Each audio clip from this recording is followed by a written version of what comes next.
welcome to Health Issues. I'm your host, Chris Sylvain, and so thoroughly excited about today's show.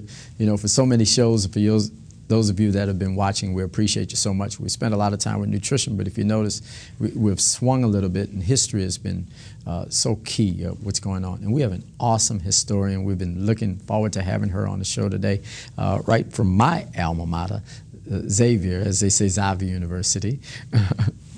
Dr. Sharlene Sinegal-DeCuir. How are you today, Doc? I'm fine. How are you? Great to be here. Excited to have you, and we've been looking forward to it. One at HBCU, but as a historian, we can call it the title of the show, History of Black People in America, kind of in a nutshell. But Xavier, as a historian, you're teaching right there. How's it? Any thoughts on just being at a HBCU, being a historian at a HBCU in general? It is the best thing ever because I am at liberty to really tell the students how it is, how everything happened. I don't have to sugarcoat for anyone the actual facts that happen. And so it's the best thing being at Xavier. I'm a Xavier alumni as well. Yeah. And just that alone, I mean, it's awesome. Hey, I'm with you. I'm excited. Hey, I'm an XU fan, biased, so what? You know, it is what it is, and yes. We appreciate the school and what they had done. I'm class of '76. I'm a tad older than you. Yeah, class of '99. Wow, that's a big difference. So, hey, take us through Black people in America. I guess we can start like Middle Passage. What happened? Yes, the Middle Passage was an African-American Holocaust, and it was a time that was terrible. You know, you had Africans who were taken from Africa, who were put aboard these ships in unsanitary conditions, and they traveled for months at a time to get to their destination. And the original destination was usually in the West Indies, and later on we start seeing that Africans were transported from Africa to British North America, which were the 13 colonies. But prior to the Africans going to British North America, we had about 2,000 to 5,000 Africans annually going to Brazil, which is really interesting because it caused a lot of racial issues that Brazil even has going on today with their African or Afro-Brazilian people there. And so a lot of people don't really realize that in Brazil and also in other parts of South America that you had Africans going coming directly from Africa to those areas, and it does cause race relation issues that they have there, and we have similar issues that exist in the United States. Wow. But our issues in the United States have progressed a lot more than those South American countries that had those existence of African slaves. Really? So actually more were transported again to South America, Central America, in that area? Yes, Brazil, and those areas, the West Indies areas, you had more slaves going there than in North America. I believe in North America it was 500,000 slaves that came directly from Africa to British North America. And so basically what happens is that, we have over 40 million African Americans living in the United States, and you're probably saying, okay, well, you had all those in Brazil, and you have 500,000 in the United States. Well, in Brazil, it was about 2.5 million that went there. And in the Spanish colonies of Brazil and Portugal and Spain, those areas, you had about 4.5 million that went to those areas alone, and only 500,000 to British North American. So a lot of people don't realize the numbers, and they often say that America had this huge slave trade, but it was an internal slave trade that caused the numbers to soar, because after 1808, there was no slaves coming directly from Africa to the New World. So what happened after that was a growing internal trade where they relied on just procreation of Africans to create more slaves. So Wow. So that didn't. So basically, they forced them to have kids or whatever. It created in a lot of intermixing because slave owners were, making babies. Yes. Pure and simple, and Yes. and so that process. If somebody said it was consensual, that would have to be a lie. Yes, In that absolutely. environment, it couldn't be consensual. Absolutely was not consensual. And another thing that a lot of my students don't know when they come into my course is that around 1619, when the first Africans came on Dutch ships to British North America, they were actually not slaves. They were indentured servants because the British government had not really understood the whole institution of slavery. They had not had a whole lot of rules and laws about that, and what they did know was that it was not right to enslave a Christian person. And so the 19 slaves that came on those Dutch ships in the 1600s, they came from Angola, and they were Christian people. So because of that, they entered into an indentured servitude, much like a lot of Europeans did when they came to British North America. And so at the end of their servitude, which usually lasts about 7 years, they were free, and they had all of the citizenship rights of a normal citizen in British North America. Well, President Obama just made the statement comparing ISIS and the slave trade concerning Christianity and Islam.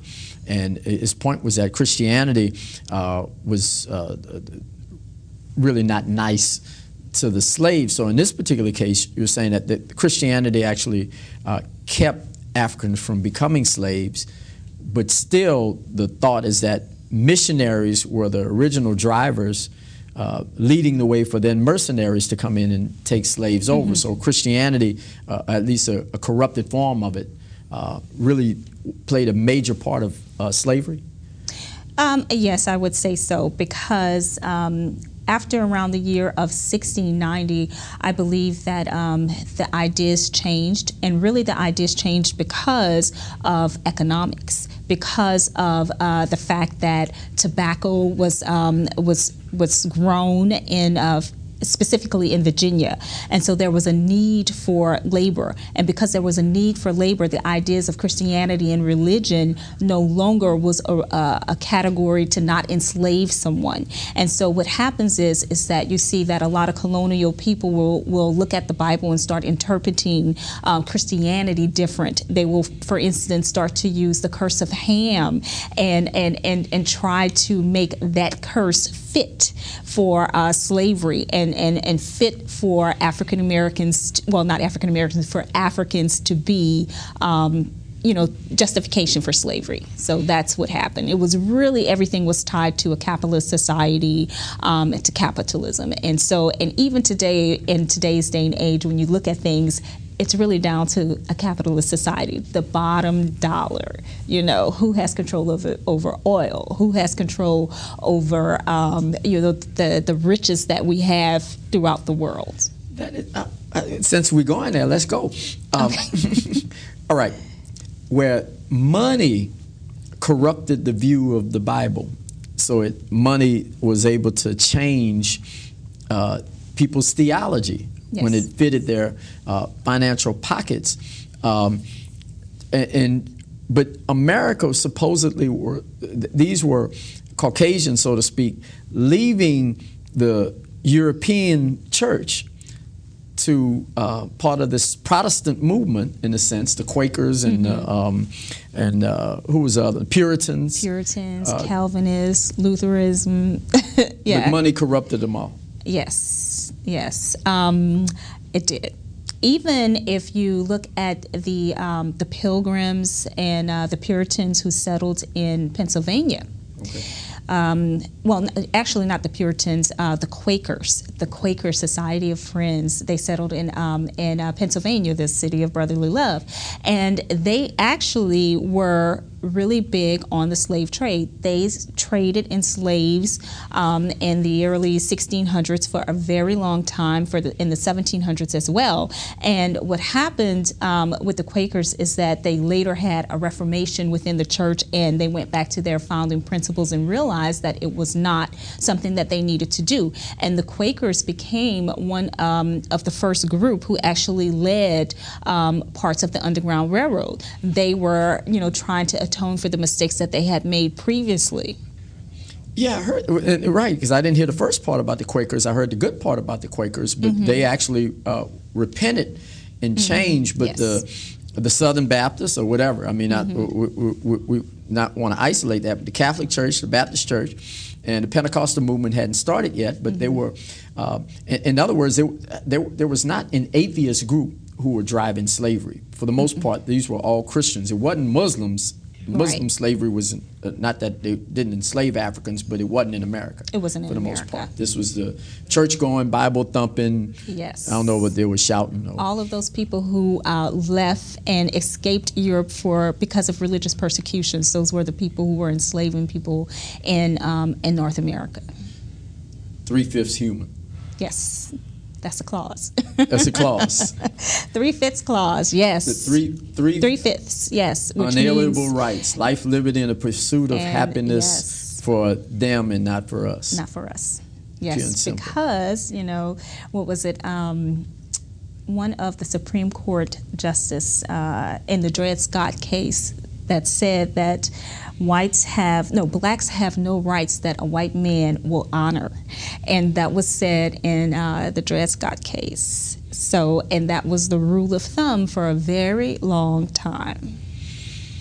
Okay, and we're going to go further, but I keep wanting to go back to this issue of, and for anybody, and we talked about it today on the radio, it's not as if anybody's trying to make light of what's happening with ISIS and this level of terrorism, and I know it hurts people, and so we don't want to add hurt to people's hurt, to see people being burned and lynched and at least beheading and that type of thing. So it's not to take it lightly.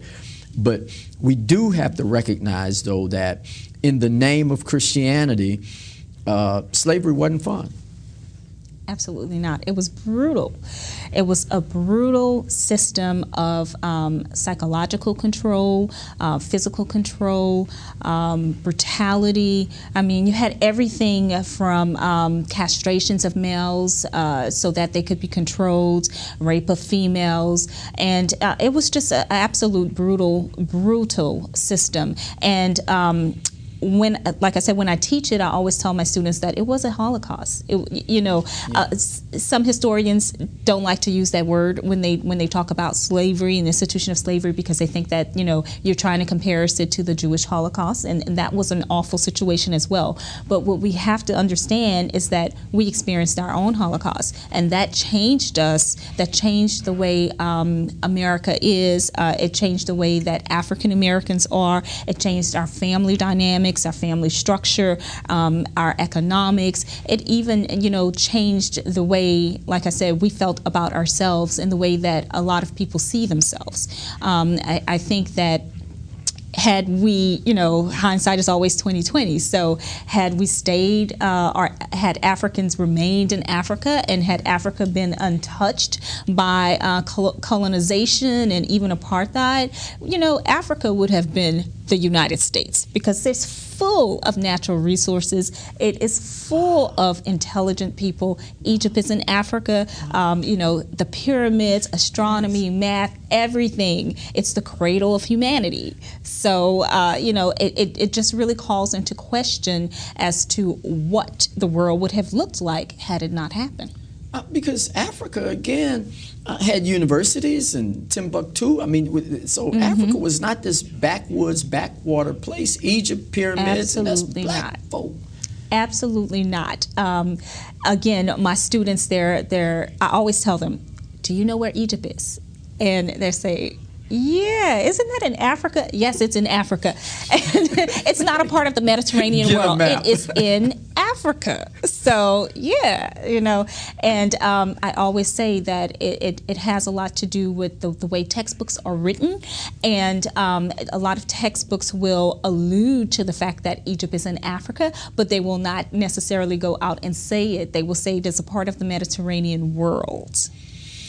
All right. American exceptionalism, this idea of America is better than other nations, and there's a lot of different definitions of it, but it seems as though the current thing is that there's something so great about America because of the democracy of, from the philosophers of the Greco-Roman area and so forth and so on, and the way the Constitution is written.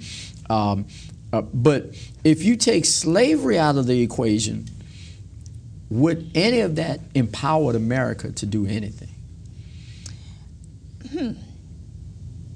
I would say that America is exceptional, but it is exceptional because of the contributions of African people, of African American people. So I think your question is to take African American people out of America. Where would it be?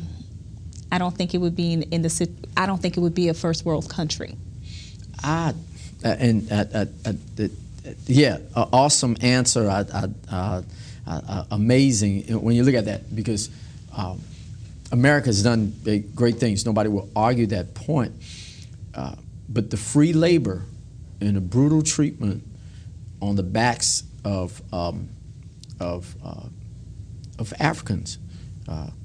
Yeah, there's something to deal with. Okay, let's skip in. Middle Passage, colonialism, during that time that's taken us through the 1700s. But as we're going into the early 1800s, going towards a civil war, give us an idea of this so-called abolitionist movement, the North and the South, and and how black people played a part. Okay, well, Black people played a huge part in the abolitionist movement, and the reason why Black people played a huge part is because it came to a point where Black people said enough is enough. We have to engage in trying to free ourselves. We have to stand up. We have to speak out. And then you had abolitionists like William Lloyd Garrison, who was not afraid to work with African Americans. In the movement, in the abolitionist movement. He was considered an absolute radical in the movement because he wanted equal rights for Black people. Even after he wanted immediate emancipation, he didn't want gradual emancipation. He said, free the slaves, free them now. Do not give compensations to slave masters for freeing their slaves because they shouldn't have them in the first place. Wow. And then he also, as I said, he used people like Frederick Douglass, and they went on speaking tours. It was speaking tours between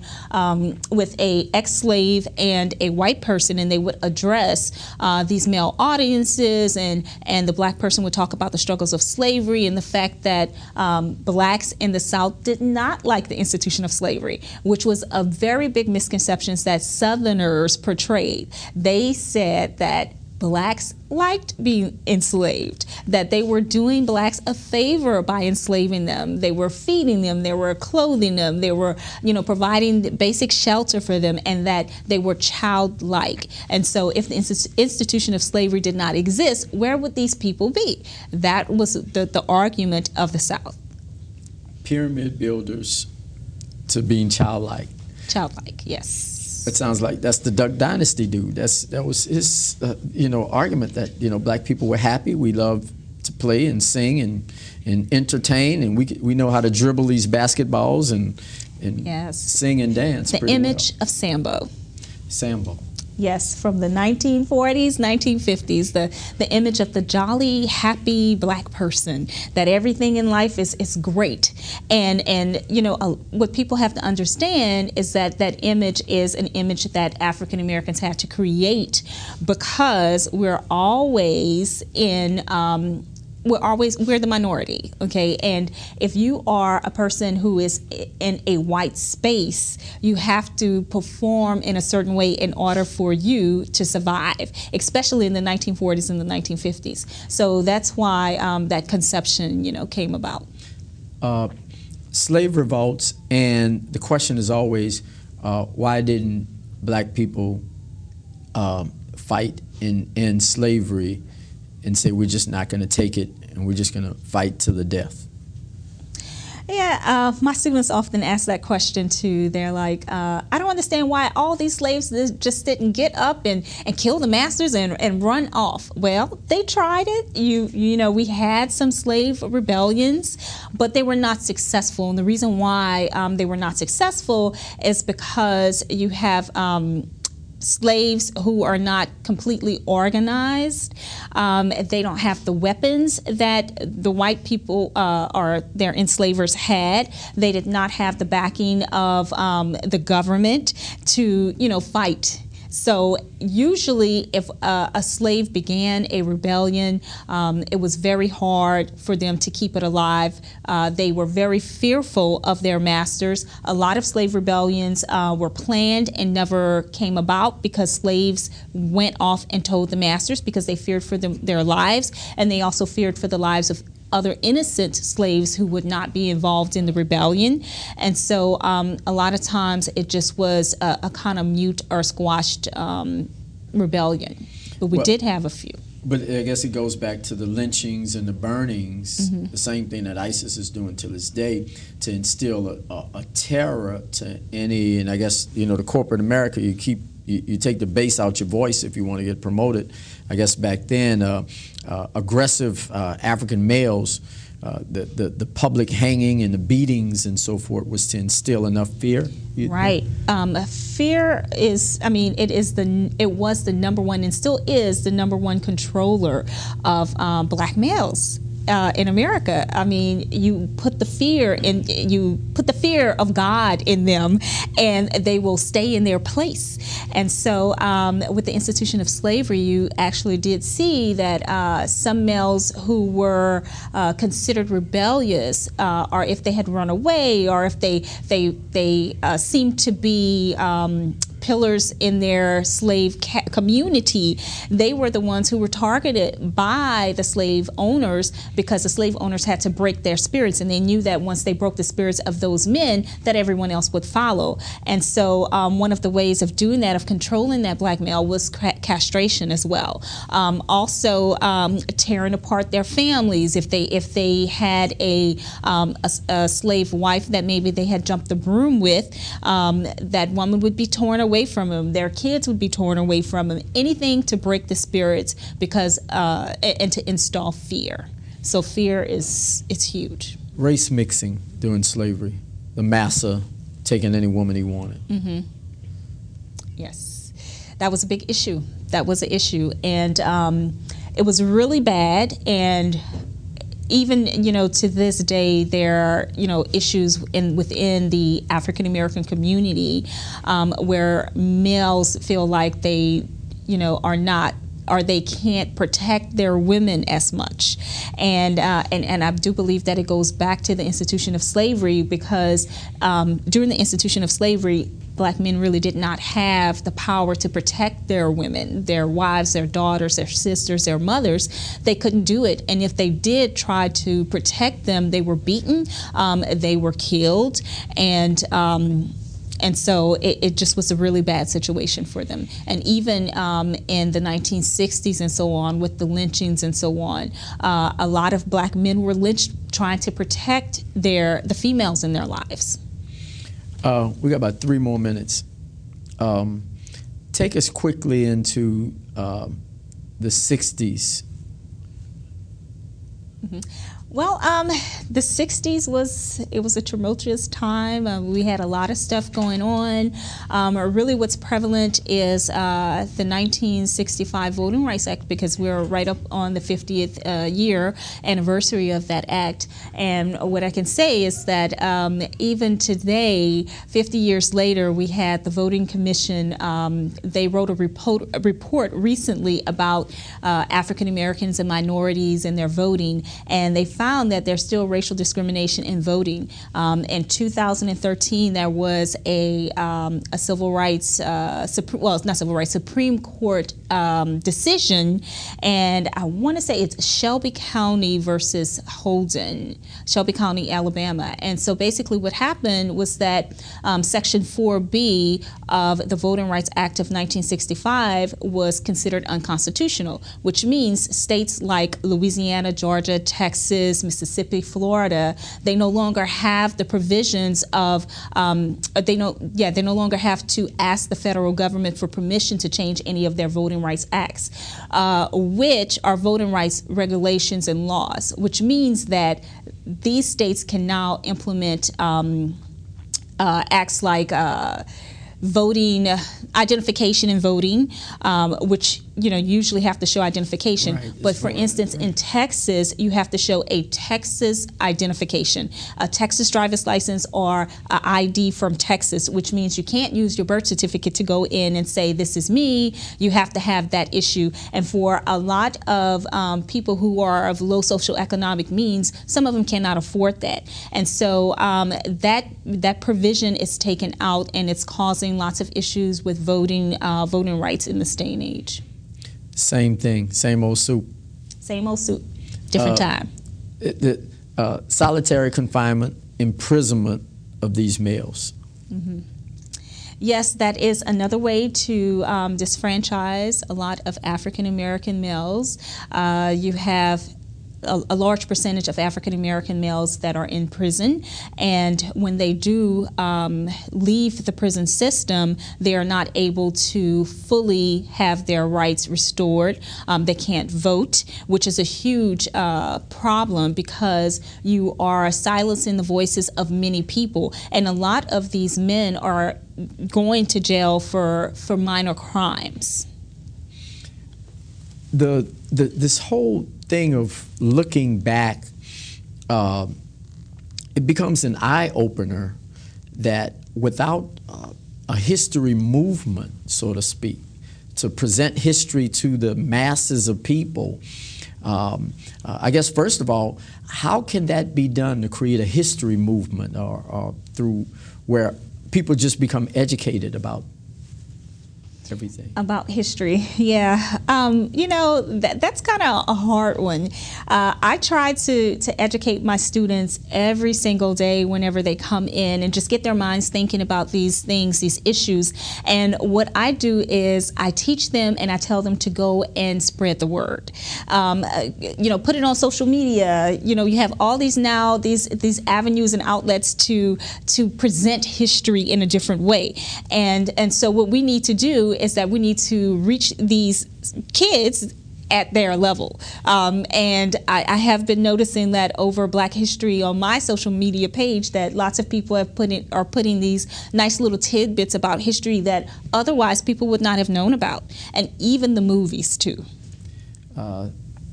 We're excited. History, Dr. Sinegal-DeCuir, you can see a brilliant mind.